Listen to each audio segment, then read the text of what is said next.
आमच्या शाळेचे नाव समर्थ विद्यालय वाघिणी कल्याण. मी गीत संजय पगाडे.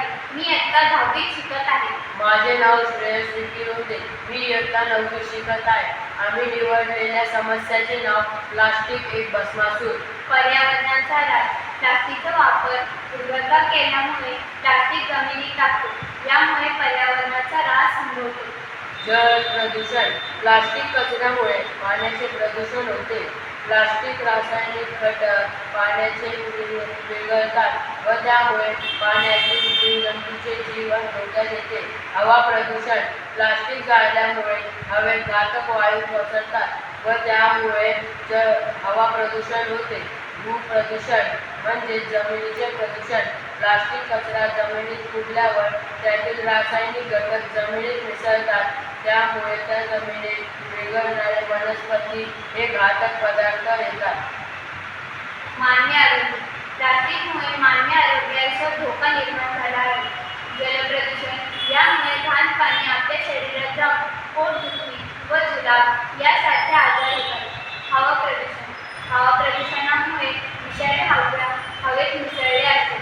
ही हवा आपल्या शरीरात जाऊन आपल्याला श्वास घ्यायला त्रास होतो. प्लास्टिकचा वापर मोठ्या प्रमाणात केल्यामुळे प्लास्टिक मायक्रोब हा आपल्या शरीरात जाऊन कर्करोग यासारखे आजार होतात. प्लास्टिकचा वापर दीर्घकाळ केल्यामुळे आपल्याला विविध श्वसनाचे त्रास व कर्करोग यासारखे आजार होतात. उपाय.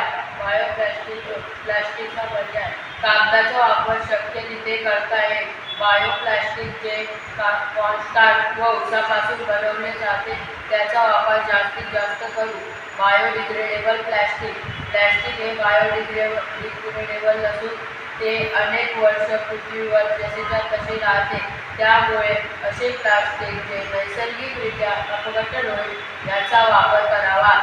बुरशीचा वापर. प्लास्टिकचा अपघटन करण्यासाठी मोठ्या प्रमाणात बुरशीचा वापर करणे. उदाहरणार्थ ॲस्परजिनियस, टेरिडोनर्मा, कोरिस्टिकर, पेनिसिलिन. पुनर्वापर. प्लास्टिकचा वापर मोठ्या प्रमाणात न करता आपण त्याचा पुनर्वापर कसा करावा ही कृती आपण पुढीलप्रमाणे करूया. प्लास्टिकच्या कागदाचा धागा बनवणं, प्लास्टिकचे वस्तू विणणे इत्यादी. प्लास्टिकच्या मोठ्या प्रमाणात ब्लॉक बनवणं. घर बांधण्यासाठी विटांऐवजी प्लास्टिकच्या ब्लॉकचा वापर करू. प्लास्टिकच्या जाड शीट बनवून रस्त्यावरील समस्या यावर आपण त्या खड्ड्यांवर प्लास्टिकची जाड शीट टाकू. प्लास्टिकचे बेंच बनवू व प्लास्टिकचे शोपीस इत्यादी आपण बनवू. प्लास्टिकचा वापर कमी करून आपण कागदी व कापडी पिशवीचा वापर करू. प्लास्टिकच्या अनेक प्रकार आहेत.